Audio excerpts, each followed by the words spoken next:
there are two questions on valuation. So Mr. Priyanka Hore from Nagpur, she has asked that what's our view on the earnings for next 2 years on the on the indices, and do we think the broader indices will outperform the Nifty in next 2 3 years? And also follow up question on the valuation is from Mr. Rajan from Hosur. He's saying that Nifty P has moderated. Does it mean that we are going towards a fair value? Fantastic. I think, Saurabh, these are the biggest misconceptions which have been sold to our entire community. The most popular myth and the most popular blunder which most of us have been committing in our career is looking at Nifty PE multiple or Sensex PE multiple, or when we look at Nifty EPS, Nifty book value, and how that is growing. I think we have highlighted that we have been working like a research and development laboratory. At the back end, we do a lot of analytical stuff. What we discovered accidentally while doing a lot of this research was that this popular concept is actually one of the biggest flaw.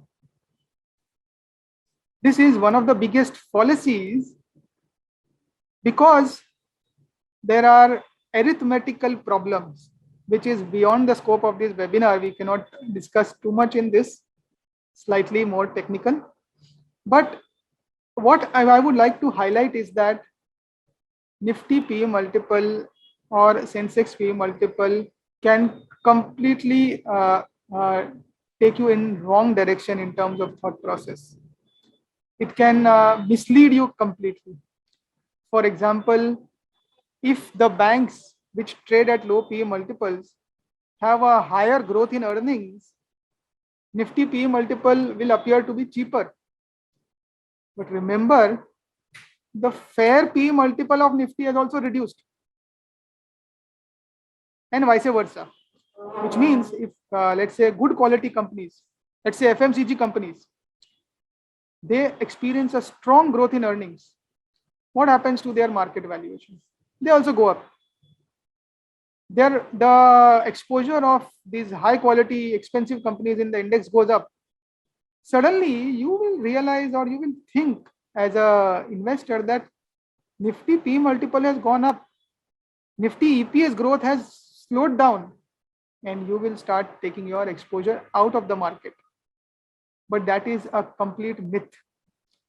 You should never do that. We have highlighted that, and maybe if people are interested, we can do a separate webinar on that. But we want to highlight that can lead to completely misleading conclusions, which is what we have been absolutely highlighting, that looking at the fair value is the only way in which you can judge markets. And unfortunately, there is no published fair value for the Nifty. And just because there is no published number for market valuation, people resort to these shortcuts. But remember, using these shortcuts will only mislead you. Hence, I would reiterate, don't look at Nifty P, which is what the question is. If the Nifty P has reduced, it does not mean anything. If the Nifty P goes up, also it doesn't mean anything. What makes a difference is if Nifty's price to fair value goes up or down. And as we speak today, Nifty is trading at a premium to its current fair value, which is why we have said we have borrowed some returns from the future.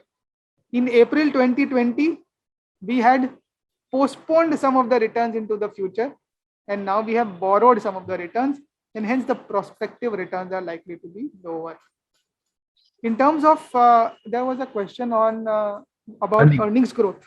Yeah. So I think I will change it to fair value growth, because earnings growth, as I said, is meaningless. You would assume that there is a big growth in earnings and it will not mean anything to the share prices. I will give you an example. From 2012 to 2021, Nifty EPS growth was in low single digits. Yet Nifty fair value growth was in early double digits.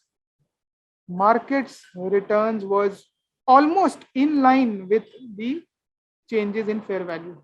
So over a 7-year period, Nifty returns were almost similar to the changes in fair value. I think this graph clearly highlights this. The blue line is Nifty. Notice that till the pandemic struck, there was a very tight relation between Nifty and fair value. Suddenly everyone panicked. We came out and shouted at the top of the rooftops that markets are cheap, please buy it.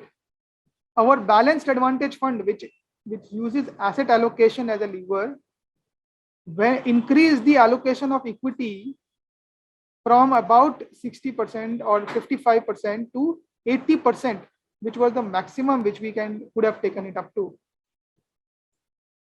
Clearly highlighting that the markets were cheap as at the end of FY20. Fast forward 1.5 years now, the pendulum has completely swung from fear to greed. This complete swing of pendulum and the time period in which it has swung is unprecedented. Nowhere in the history of financial markets we have seen such dramatic swings, and that too in such short periods of time. So we have swung from deep discount to premium valuation, and as you can see, the blue line is now above the red line, which is the fair value. Fair value has a very strong relation with GDP growth. And coming back to the question, Saurabh, which you posed, that what is the growth in earnings? We would say that the fair value growth is likely to be in early double digits.